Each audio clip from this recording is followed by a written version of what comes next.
Hello everyone, welcome to my first video, the beginning of a long series where I delve into the lore of Fel. These videos are primarily meant for my players who are eager to explore the rich lore of this world, in which our games take place. Get ready to immerse yourself in a classic high fantasy realm, filled with magic, elves, and, of course, dragons. When the gods arrived, they discovered a world purely inhabited by two civilizations, the Titans and the Acans. The Titans left behind numerous ruins made of a peculiar material known as Titan alloy, possessing the properties of refined titanium while feeling like stone. These enigmatic structures can be found across the world, such as the Great Bridges of Carafel, the ancient teleportation pylons, and the subterranean structures that dot the land. The Acans, on the other hand, were a mysterious civilization. Their structures were grown from plants and eventually withered away or were vaporized in the cataclysm that wiped them and the Titans from the face of Fel. The exact nature of this cataclysm remains a subject of debate among scholars, with the leading theory suggesting that a massive celestial object struck Fel, possibly causing the crimson-hued corrupted sea. Within this world, there exist 18 true gods, each falling into different categories. Old gods, the original deities who discovered Fel and are exceptionally powerful. Young gods, gods created by the old gods possessing less power and frequently interacting with mortals. The dark gods are evil aligned, the grey gods are neutral aligned, and the light gods are good aligned. I'll go through a quick rundown of each of the gods, their spheres of influence, and how they commonly appear, but each god will have their own dedicated video sometime in the future that goes more in-depth and talks about them and their various stories with more detail. First we have Aveena, a young light goddess and the sister of Lucretia.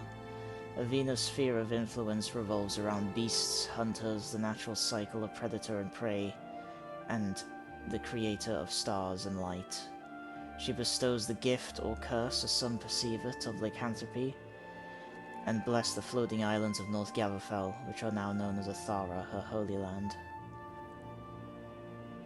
Aveena, often referred to as the Lady of Light, brings life to the world during spring, ensuring the suns rise every morning and traverses the sky throughout the day.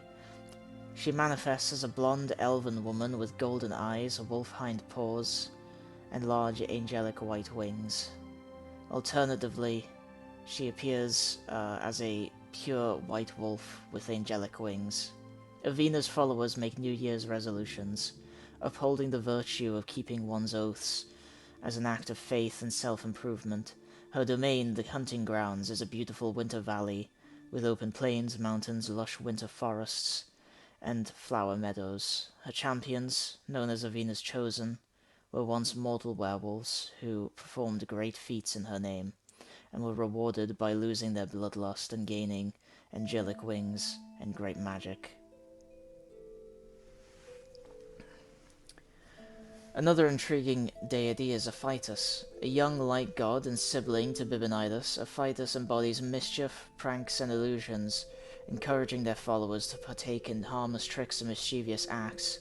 While the existence of Afightus' domain remains speculative, many believe that they travel across Fel, considering it their home. They rarely reveal themselves to mortals, but when they do, they appear as a tiefling with a single golden horn and a halo draped around it. Their pink eyeballs, white pupils, and golden canine add to their distinctive appearance. Adorned with glowing pink arcane tattoos and mauve piebald splotches, Afightus wears golden jewelry and piercings.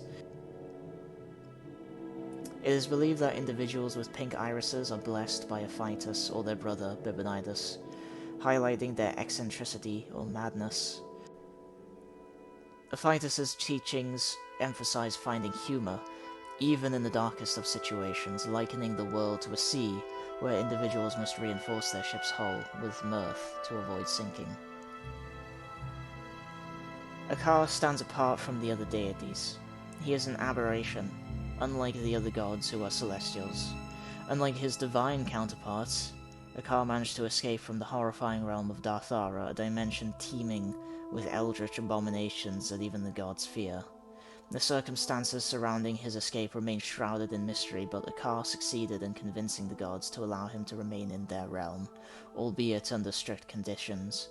Regarded by the other gods as a pet abomination, Akar endures their mistreatment and scorn. Many of his artifacts were stolen, and when he garners new worshippers, the other gods employ their own followers to suppress any cults devoted to him. Despite these adversities, Akar perseveres. He has been known to assume many different varying forms, but his most commonly observed manifestation is that of a black wolf, with mangy fur, 5 clouded eyes, and 8 disheveled bat-like wings. He almost never appears before mortals, as even the presence of his avatar alone is enough to reduce mortals to mere insanity. Bibanidus is the god of chaos and madness. He was originally an old grey god. However, his death at the hands of the Order of the Righteous caused a drastic shift in his personality when he returned. Now a dark god, his personality had fragmented, and all aspects of good were concentrated into the unintentional birth of Afightus, while the evil and chaos remained within Bibanidus, leaving him an unhinged maniac that had to be contained. Trapped within his own domain known as the Rabbit Hole by the other gods, he was induced into a deep, almost coma-like slumber. However, despite being trapped and kept asleep, he still subconsciously manifests his avatar in the material plane to upset the forces of order and cause some level of chaos.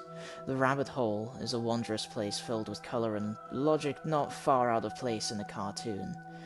It's home to the Harangon and all other kinds of oddities and interesting creatures. Bibanidus usually manifests as a humanoid in a purple suit and a top hat. He always has glowing, bright pink eyes, and he can often be mistaken for a fae due to his constant talking in riddles or outright gibberish. Death is an old grey god. Their name is self-explanatory. They are the god of death, shepherd of souls who guides them to their next life. They appear before mortals as a robed figure, shrouded in shadow and sometimes carrying a scythe. Despite such an ominous appearance, they are a comfort to souls grappling with the fact that they are dead, and due to pass on to the next life. They have their own domain, simply known as the Void, an endless void of emptiness.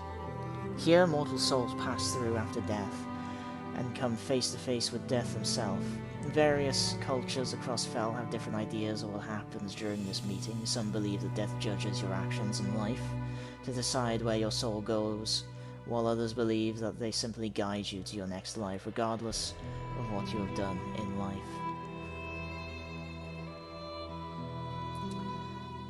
Elvyn is a young light god. His sphere encompasses nature, alchemy, and primal magic.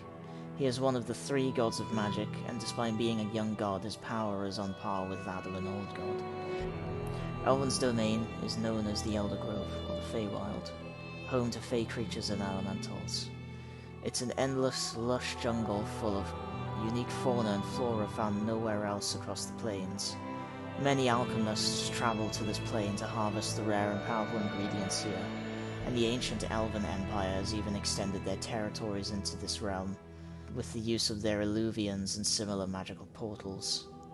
Elvyn often appears before mortals as a summer fae dressed in clothing made of plants and leaves, or as a large tree-like spriggan with glowing green eyes. Fate is another goddess whose name is self-explanatory. She is the weaver of the great tapestry, the carver of the path, and the overseer of the flow of fate. She is regarded as the most powerful of the gods, so much so that even the other gods must follow the flow of fate. She is sometimes referred to as the Queen of the Gods in some cultures, particularly in Gladrigar and in the old Elven empires. Not a lot is known about fate and how the path of destiny works. The most commonly held belief is that everybody's beginning and end are predetermined, but the journey between those 2 points is not. A more fringe belief posits that all actions are guided by fate, therefore invalidating the idea of free will's existence. Regardless of which viewpoint is true, no mortal has ever had the chance to ask fate herself. No records of her appearing before mortals exist, and yet her invisible hand still guides everyone throughout their lives. There is heavy association between fate and butterflies, and hence the butterfly effect being a very common idea posited by followers of fate, and many accounts of white butterflies appearing to people before or after a large life event are commonplace. Gabriel is an old light god who often manifests as a satyr wearing a blindfold as a symbol of true love's blindness. Gabriel's sphere encompasses love, music, and artistic expression. As such, most bards pay special respect to him for the gifts he had bestowed upon mortals. He often manifests before mortals as a satyr wearing a blindfold, the symbology of this avatar being a statement about true love not caring about the appearance, but about the soul. Many of Gabriel's followers swear oaths of pacifism, swearing never to use violence unless as a last resort, or in some cases, never even using violence in self-defense or in defense of others. Gabriel is the creator of satyrs and fauns, and his peaceful nature was bestowed upon them as he placed them upon Fel. His domain is known as the Pristine Chapel, a giant idyllic monastery filled with music and houses a great orchard of fruit trees. Geth is a young dark god. He is the god of monsters, blood magic, damnation, and ambition. Brother to Elvyn and Magnus, he is one of the three gods of magic.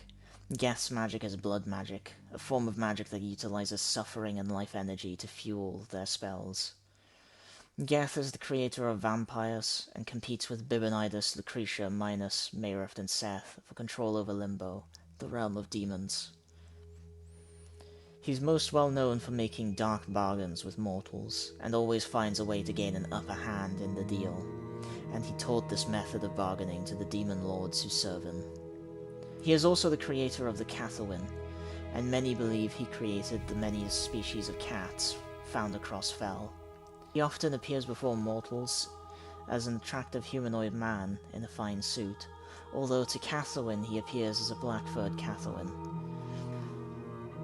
The pharaohs of Agothans are thought to be mortal incarnations of Geth himself, due to the pharaoh always being the single black-furred cub of his litter. Geth's domain is known as the Obsidian Palace. It is a dark labyrinth or an opulent palace, depending on your perspective and place within the plane's hierarchy, where the strong are free to dominate the weak and live lives of decadence, while their subjugated servants are made to cater to their every whim. This can change in an instant, however, as the fundamental laws of the Obsidian Palace are that might makes right and cruelty is a virtue, and so even the oppressed and disenfranchised can rise to dominate and subjugate their oppressors in turn, to inflict the very same and often worse pain upon them, only for the cycle to continue, much to Geth's amusement. Iceran is an old grey god, and is known as the Dragon God. He created dragons and elves, and is said to be the creator of humans in many of Fel's creation myths. Iceran split his soul into fragments to create the Great Worms, the first dragons. Then he took his essence and crafted it into the elves, and after that, all he had left to forge into the humans was his adaptability, but it was more than enough for them. Afterwards, he shaped Fel to be a home for his creations before bidding them farewell, and he fell into a death-like slumber. Despite his slumber, many mortals still pray to Iceran and leave offerings at his altars in their local temples, believing that he still hears and answers their prayers. There are also old tales of a mystic being known only as the Iceran, the mortal incarnation of Iceran. These stories and prophecies of the incarnations of the Iceran vary, but there are always two details that never change. They are always a great warrior, and they always slay a great worm. Some scholars believe that when the Iceran kills a great worm, they reabsorb this dragon's soul, and once the great worms are gone, Iceran will awaken once more. Iceran's domain is known as Valafreya. Once a whole world of its own, with its own kingdoms and cultures, Most of its inhabitants fled to Fel upon their god entering his slumber. However, some stayed for longer, and some even still remain there. Valafreya slowly drifted and fractured through the planar landscape until it drifted into the Vale. There, the humans and elves still living there were warped over eons. As the elves adapted into two subspecies, the Lacerti elves and the Mystic elves. Both of these subspecies have evolved innate psionic abilities through their presence in the Vale and its raw psionic energy. Some even say that among the now fractured drifting fragments, the god-hunting order of the righteous have made their homes in the many fractures and fragments of Valafreya. Karma is seen as the other side of the coin to fate. He is the overseer of order and justice, and always collects his debt. He is the arbiter of the journey, and many cultures across Fel have different beliefs on how he enacts his justice. Some believe that performing evil actions will result in bad things happening to you in the future. Others believe that your sins will accumulate, and then will be judged upon your death, as karma decides how your next life will begin. For example, an arrogant noble who abused his status might find his next life as a pauper living in a disease-infested slum. Like fate, karma has never appeared before a mortal before in recorded history, and so no record exists depicting him. Most imagery of him depicts a robed figure holding a scale. Life is an old grey goddess. Although many societies believe her to be a light goddess, she is the goddess of life, fertility, and the cycle of life. Many healers pay respects to her, and leave offerings to ensure their patients make a speedy recovery, and many couples pray to her when they are trying for a child. Life rarely appears before mortals, but when she does, her avatar often appears as a golden light in the shape of a female humanoid. The light emanating from her being too bright for mortals to be able to look directly at her, long enough to make out any specific features. Lucretia is the daughter and guardian of fate, an old, dark, formerly grey goddess whose sphere of influence makes her the mother of undead, guardian of fate, and keeper of the tormented. She was originally a grey goddess, but was the first of the gods to be killed by the founder of the Order of the Righteous, who had managed to make Lucretia fall in love with him before cutting out her heart when she made herself vulnerable to him. This most heinous of betrayals warped her into a dark goddess, and her purity and light escaped, forming into Aveena. She now competes with other gods for control over Limbo, and she even created the succubi to punish mortals for her betrayal. Lucretia appears before mortals as a dark succubus with acid green eyes, many tattoos depicting the weave of fate across her body, large obsidian horns, and large leathery black wings. Older accounts from cultures long forgotten depict her as an owl-like figure with long tree-like branching antlers and a silver spider web woven between them. Eyes of pure silver, the legs of a bird of prey, and magnificent, yet almost ramshackled and scruffy, brown feathered wings that become a cloak upon her back when grounded. To this day, many see harpies as her first true daughters that still guide fabled mortals in their fated paths. Mayrift is a young dark goddess. She is the mother of merfolk and the goddess of the sea. Many sailors and pirates pay special homage to her, in the hope that she will favor them as they traverse Fel's oceans. There are many tales of a pirate ship that was cursed by Mayrift, its crew undying and its captain unable to set foot on land, except for once every century. This ship, known as the Leviathan, and its fearsome legend, is only spoken about by sailors in hushed whispers, for fear of inadvertently summoning it. There are very few accounts of her ever being seen by mortals, but those few claim she's a beautiful siren, a porcelain-skinned goddess, covered with seaweed and shells, while others claim she resembles a sea hag with barnacles upon her green-skinned face and gnarled chitin upon her back. Her domain is known as the Shipyard, a supposed haven for those who serve her upon her cursed ship, or an eternal damnation for the ever-tormented souls who crossed her. Magnus is a young light god. His sphere encompasses war, honor, and chivalry.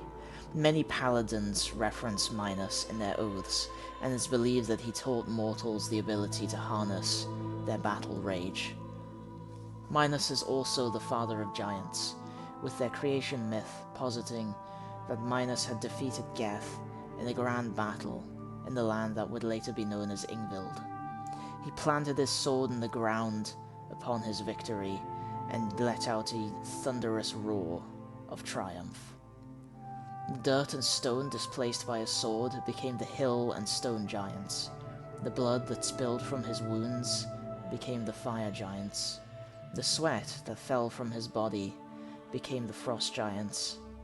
His breath became the cloud giants, and his triumphant bellow became the storm giants. He is also responsible for the creation of man's best friend. As the creation myth goes, he created the first dog from trimming his mighty beard, and Boulder, the first dog, was born from the clippings. Magnus appears to most mortals as a warrior clad in plated armor, with golden hair, a magnificent braided beard, and shimmering blue eyes. He also appears, more rarely, as an old man with one eye and a long cloak that covers his body, accompanied by ravens. His domain is known as Valhall, the Hall of Heroes, a grand mead hall surrounded by endless battlegrounds, where great warriors felled in battle go to feast and fight to their heart's content in preparation for Ragnarok. Magnus is a young grey god, although many mortals believe him to be a light god. He's the god of magic and enchants, creator of the arcane weave, through which his brothers and the other gods create their own magics. Magic across Fel only works thanks to the unicorns he created, fragments of his own soul that act as anchors of his divinity that allows his essence to permeate the universe itself for mages of all kind to use. His domain is known as the Arcane Nimbus, a collection of clouds and islands surrounded by an astral void and lit by a permanent aurora of octarine and blue light. Seth is a young dark god. His sphere is that of disease, famine, and vermin. Many cultures only pay any kind of respect to Seth to avoid his wrath. However, his creations, the Lizathan, gladly worship him, viewing his diseases and famines as gifts to weed out the weak among them, and make space for more strong Lizathan within their tribes. Seth most often appears as a Lizathan when interacting with mortals, usually preferring to disguise himself, so that those he interacts with don't realize who they're dealing with. His realm is known as Bolgran, the River of Life. It is easily mistaken for the Elder Grove, as it is an endless tropical mangrove swamp filled with life, vibrant colors, and the scent of honey ever present on the wind beneath an unchanging golden sky. The most common belief among Seth's followers is that the material plane is a before life akin to some form of purgatory designed to test and mold you into a person worthy of beginning your true life in Bolgran. Trebor Nostaw is an old grey god. He is the god of logic, knowledge, and time, and is the creator and keeper of the Grand Library, his own domain that has grown into an endless labyrinth of bookshelves patrolled by aberrations who are mutated by ancient eldritch incantations while exploring the libraries. Trebor has been known to bestow his protection upon exceptional scholars, who then become known as the Dusted. The Dusted are then able to traverse the planes and the Grand Library without having to worry about their bodies and souls being warped and twisted by the energies of these various planes. Trebor usually appears before mortals as a wizened old man, with a long beard that often reaches the floor.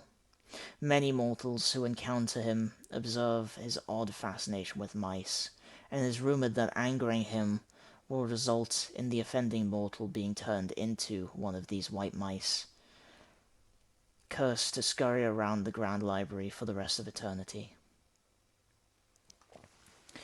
That concludes this video. I hope you enjoyed it. Don't forget to smash that like button if you hadn't already, and comment down below on what you'd like to see next. I look forward to seeing you in the next video.